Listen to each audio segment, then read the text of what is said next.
Okay, guys, appreciate you being here. Summary last week, summary again. We've had a post game, but having a chance to watch the tape and really watch it, kind of reinforced what I really thought. We ran the ball pretty well. We rushed for over 200 yards, and quite frankly, probably could have rushed for 250 at least. We had a series, when you go back and watch it sequenced, which I didn't bring with me, but I had it sequence by sequence. It's pretty amazing. Second play of the game, we put the ball on the ground, gave him a short field. Next series, we had, whether it was the next or if I might have the sequence messed up a little bit, but there was a drop ball on third down by a guy that never drops one. Then there was a 3rd and 1 where we had a 12 guys on the field penalty. And there was a series of things like that throughout the game, that every time you're trying to move the chains, you didn't move the chains. And it had everything to do with us, and, with all due respect, not really anything to do with them. Yet, because when you really watch it, we averaged over 5 yards a carry rushing the ball. And when you're doing that, that shouldn't be that outcome. Our passing game was a non-factor because there was a multitude of reasons. Some were bad down and distances, a series numbers of drops. And some sacks that we probably didn't need to take. So when you just watch it series by series from an offensive standpoint, it's a hard thing to watch because, once again, and I've been in those games before. You're not. It's not like you're getting smashed or something. That's just not happening. But you're stepping on your own foot, and you're not executing, which we need to execute because we're not one of those teams. We need to be a very systematic team down the field where then the culmination of our run game takes an effect on the defense. Summary. On defense, there are the positives when you it's like anything else when you put stats up. We had 4 sacks, we had 5 TFLs, we had 9 negative yardage plays. Okay. Rushing attempts 110 yards, 2.5 yards per rush. Sounds great, but screens, bubbles, QB draws, we got gashed on those. And we didn't create any turnovers. How did the offensive line play? How did the running backs play? How did the tight end, we played hard, and we did some really good things. And you watch some of that stuff. That's why, I'm guessing opposing teams and coaches have a lot of respect for us right now, and they watch our film. But that's not how we win, and that's why we didn't win that game. Okay? And, that's just the facts of that matter.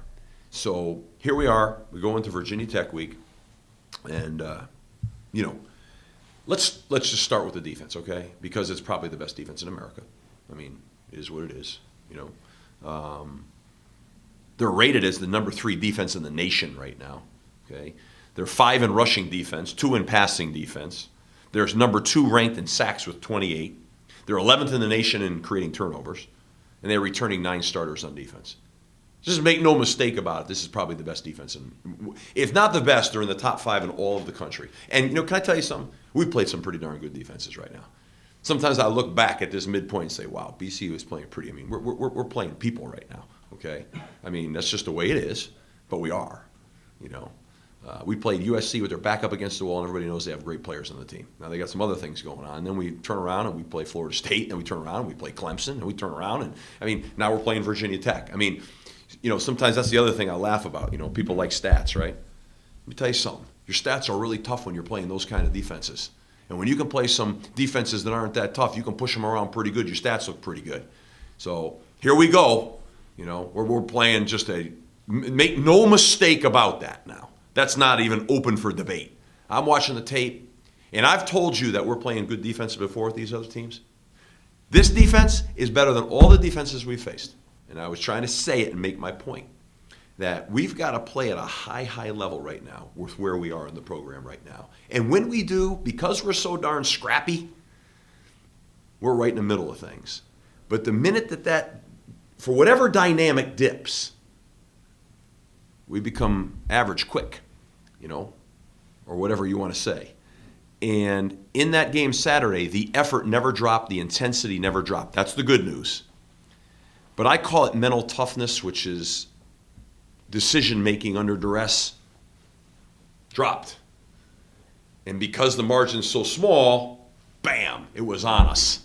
And we just got to make sure that we make great decisions. And I try to explain to the guys, our margin for error is not that great. So really what we have to do is play a very steady in the boat game. We really need to come out of the block strong here. We really need to do that. We're not at a point yet in the program in year one where we have a tremendous come from behind routine. And we've got to kind of keep the game, which we kind of did, but that early momentum shift for a team that doesn't have great confidence is never good. You notice when we kind of fire early, you see we have positive surges in momentum, no matter who we play. And like I said, we're playing some pretty good people right now. It's amazing to me. I look around, and I'm like, wow,